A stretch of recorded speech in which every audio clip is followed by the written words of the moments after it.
Bonjour à tous, aujourd'hui je vais vous présenter donc une petite réalisation que j'ai conçue et faite moi-même. Donc c'est un petit moteur à air, mais qui pourrait aussi très bien fonctionner à la vapeur, il n'y a pas de différence sur le principe, il n'y a pas de différence. Voilà. Donc c'est un petit moteur à air simple effet, culbuté. La distribution se fait via les soupapes, culbuteurs, etc. Voilà. Pour vous donner une idée, donc le piston a un diamètre de 36 mm. Et la course donc, du piston est de 45 mm. Voilà. Donc ça fait une certaine cylindrée quand même. Voilà, donc bon, je vais vous expliquer un petit peu tout ça. Donc voilà. Donc pour commencer sur notre vilebrequin, donc j'ai donc fait deux coussinets là de chaque côté, vous voyez, deux coussinets en bronze. Voilà. Le volant moteur, donc grande vitesse, petite vitesse. Voilà. Alors, ensuite, là, j'ai mes deux cames, l'admission, l'échappement. Donc, c'est des cames serrables. Je vais vous faire voir, ouais, voilà, vous voyez, les vis sans tête, là, serrables. Comme ça permet de faire le réglage voulu. Alors, ce sont des cames qui poussent sur 180 degrés, on va dire, sur un demi-cycle. C'est-à-dire que là, mon piston est en haut, comme vous voyez. Là, le piston est en haut. Et là, je vais avoir donc ma came qui est en train de pousser, donc ma came d'admission. Hop, et là, hop, ça y est, ça descend. Voilà.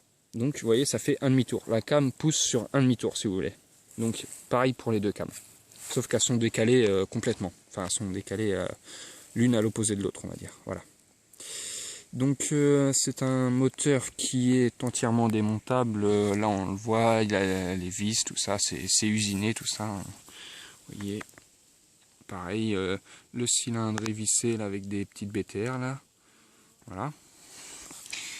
Alors, la bielle, on voit le petit coussinet là, petit coussinet de bielle en bronze toujours. Une demi-coquille, donc pareil, hein, tout fait, ça c'est fait à la fraiseuse. Hein. Pour le vilebrequin, il a été fait d'abord à la fraiseuse, à l'aide d'un plateau, enfin à l'aide d'un plateau diviseur, puis après fait au tour. Voilà. Donc là on a notre bielle en alu qui est baguée ici, et bah, là on le voit pas, mais dans le cylindre sur l'axe du piston, c'est bagué aussi bronze. On a nos guides de poussoir. Nos guides de poussoir qui sont en acier, qui sont vissés dans cette plaque, donc changeables s'il y a de l'usure ou n'importe, voilà. On a notre cylindre, que j'ai d'ailleurs moi-même coulé. J'ai coulé, donc j'ai fait fondre de l'alu, que j'ai ensuite versé dans un tuyau inox qui n'a pas de soudure, de façon à pouvoir me faire un bloc rond que j'ai ensuite usiné autour, voilà. Donc ce cylindre est chemisé, il est chemisé inox. J'ai d'ailleurs utilisé un tube inox intérieur 36. Donc l'avantage des tubes inox, c'est qu'ils n'ont pas de soudure au milieu, donc c'est nickel pour faire la chemise, quoi. Et puis c'est assez costaud, on va dire. Voilà.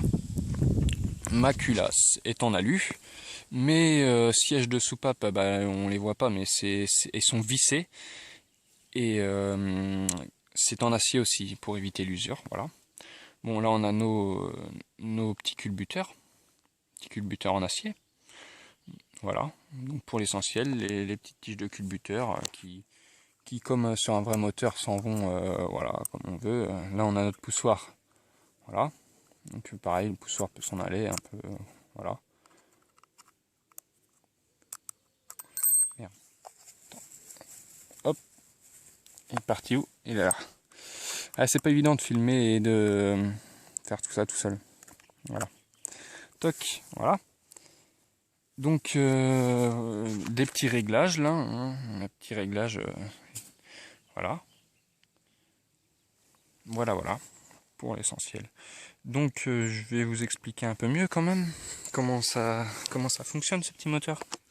Donc on va se remettre au point mort haut. Voilà. Donc je vais vous le faire tourner dans un premier temps, de façon à ce que vous voyez un peu comment fonctionnent les soupapes, les petits culbuteurs, etc. Voilà.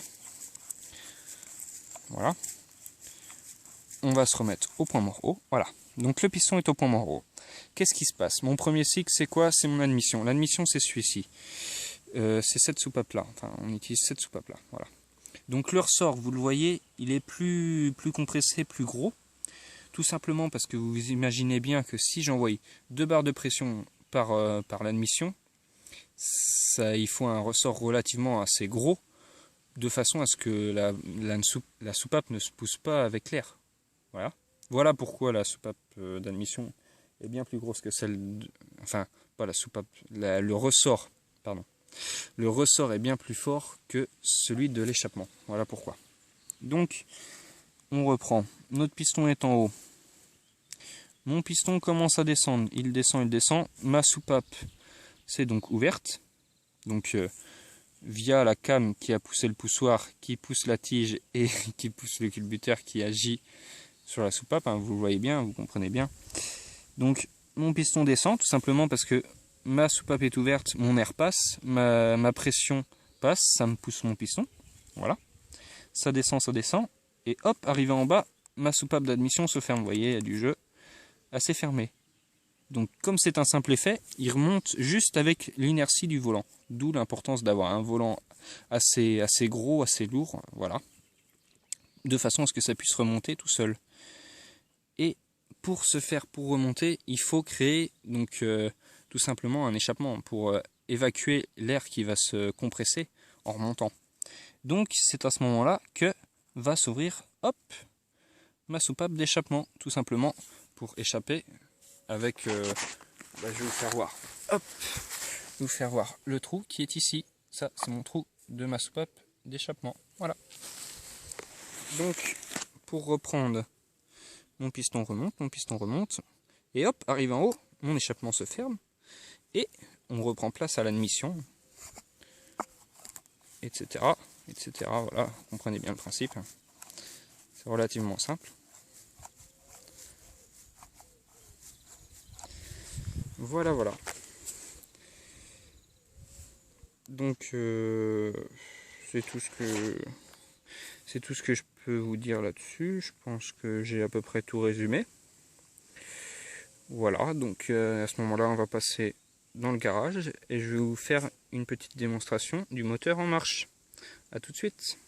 Et nous voilà dans le garage. On va donc maintenant procéder donc au démarrage du moteur, aux essais. Je vais vous faire voir un peu comment il fonctionne. Je l'ai fixé avec un serre-joint comme vous le voyez, tout simplement pour que ce soit plus facile pour moi qui suis tout seul. Vous voyez la petite burette rouge là-bas, c'est tout simplement pour mettre de l'huile. Ça nécessite, comme tous les moteurs à vapeur, une petite goutte d'huile un petit peu partout de temps en temps, enfin à chaque utilisation, hein, j'ai envie de dire. Voilà. Donc là on voit mon tuyau d'air d'admission, donc ma soufflette qui va me permettre de réguler mon air. Là je suis à peu près, j'ai 2 barres de pression dans mon compresseur. Donc voilà, là vous voyez je suis bien positionné pour démarrer, tout simplement parce que je suis au début de ma phase d'admission, donc mon piston va descendre, j'envoie de l'air, ça va pousser mon piston, et après le moteur va tourner normalement, comme je vous l'expliquais tout à l'heure, voilà. Voilà, donc le moteur en marche. On va ralentir un peu la cadence. Voilà, vous voyez un peu comment c'est mignon tout ça. Mon petit volant, mon petit vilebrequin, les petites cames qui poussent les petits culbuteurs, les petites soupapes, c'est mignon comme tout. Voilà. On va accélérer un petit peu. Voilà.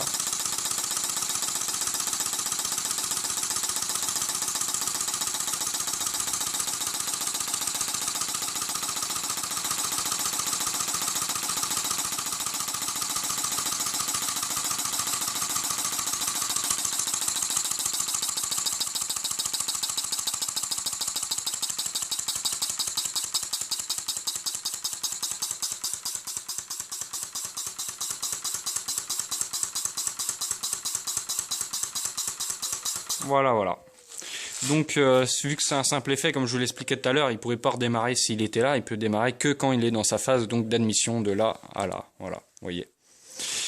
Voilà, voilà. Donc, j'espère que ça vous a plu, ça vous a inspiré. J'espère que vous avez compris un peu le principe. Ça vous a aidé à comprendre le principe d'un moteur à vapeur ou d'un moteur à air. Voilà.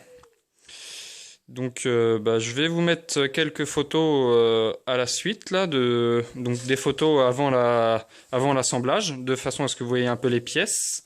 Donc voilà. Je vais vous mettre aussi des photos du moteur fini où vous verrez peut-être un peu mieux les détails. Voilà. Et pour finir, c'est tout ce que j'avais envie de vous dire. Voilà. Donc j'espère que cette vidéo vous a plu et que vous avez compris un peu tout ce que j'ai dit, que j'ai pas dit trop de bêtises, j'ai envie de dire. J'espère que je me suis fait comprendre. Voilà. Bon, je vous dis à plus tard.